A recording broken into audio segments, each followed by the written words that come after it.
They say the left hand, it drop mountains.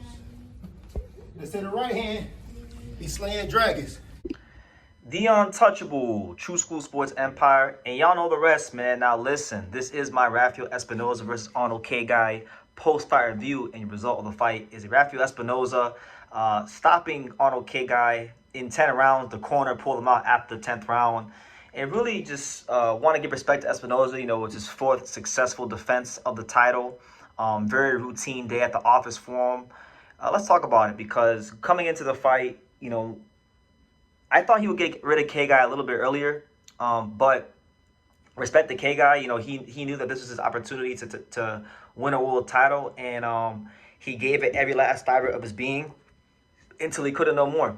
But ultimately, he was outgunned in just about every department, and Rafael Espinoza was able to systematically break him down. Because I always tell you guys, you know, Rafael Espinoza's best attribute is not his size. It's not necessarily his power. It's not his speed, but I think it's his bone density. He's got very dense bones. So if you're someone whose defense ain't tight and you keep getting hit over and over and over again, inevitably your orbital bones be broken and your face be rearranged. And that's what happened with Khegai. And, you know, Kheigai's corner, in my opinion, probably left him out there 3 rounds too long.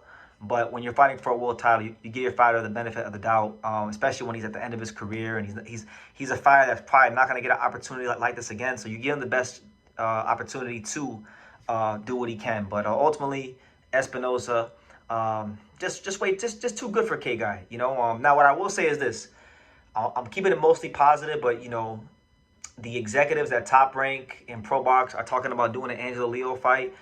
I saw some things this tonight from Espinoza that I didn't really like from him. You know, there was a couple times where Khegai was able to land the catch and counter left hook, which is something that he can't allow Angelo to do if they ever fight. I just think really when I look at this fight stylistically, it was a fight that was tailor made for Espinoza to look good and get rounds, and it's really just been the last 2 fights, like Vasquez and this fight. So good management from Zanford Promotions, but I'm gonna tell you guys this, you know, and people can say I'm biased or whatever the case may be. I'm just telling y'all the truth. That right, what we saw tonight from Espinoza, it was good for the Kheigais of the world, but his fight game and his skill set is gonna have to improve a little bit. He's gonna have to clean some things up, because if he shows up anything close to that when he fights Angelo, he's getting parked in about 9 rounds. I'm telling you that right now.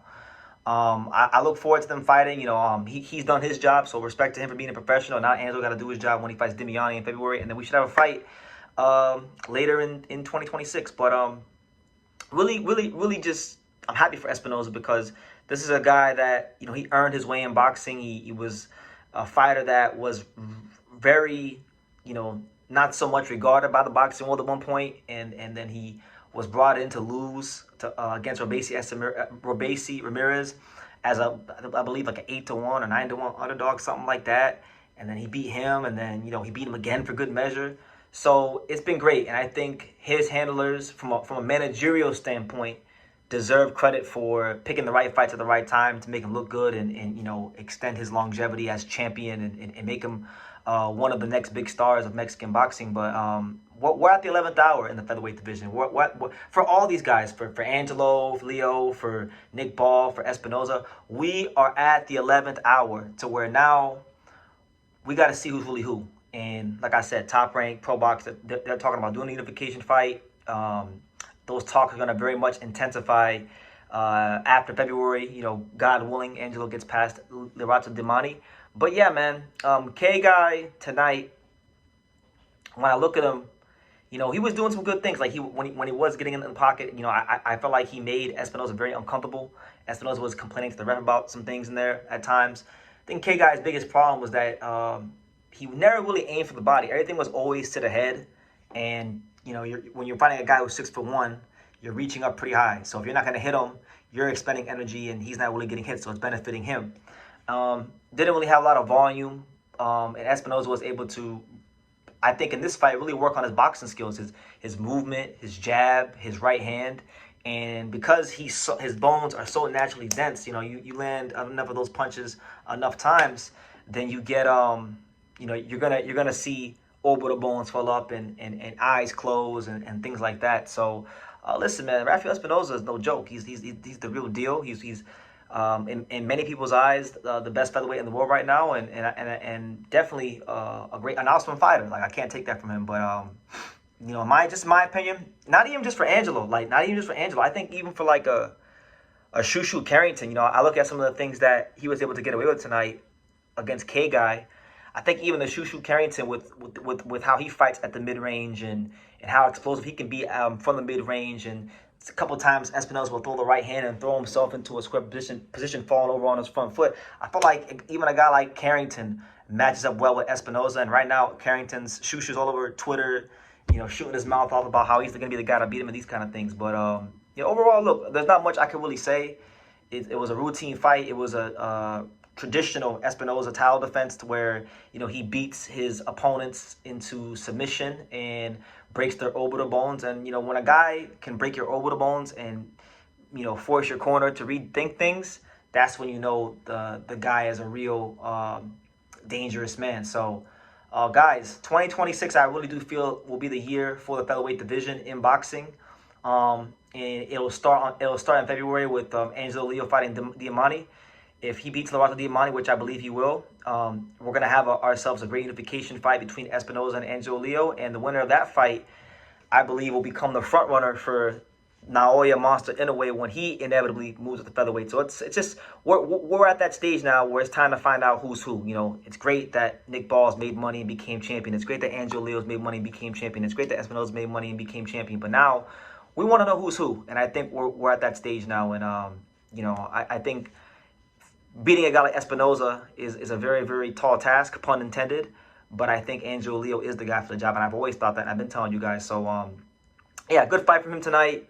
Respect the Khegai, true warrior of the sport. You know, always fought good competition.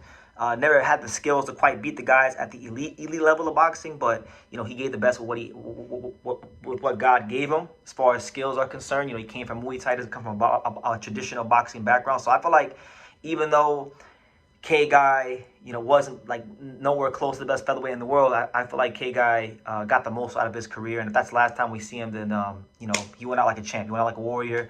You know, you didn't quit. You didn't look for a way out. You fought hard till your corner didn't allow you to fight no more. And you can live with that. So that being said, congrats to Rafa Espinoza on another great performance.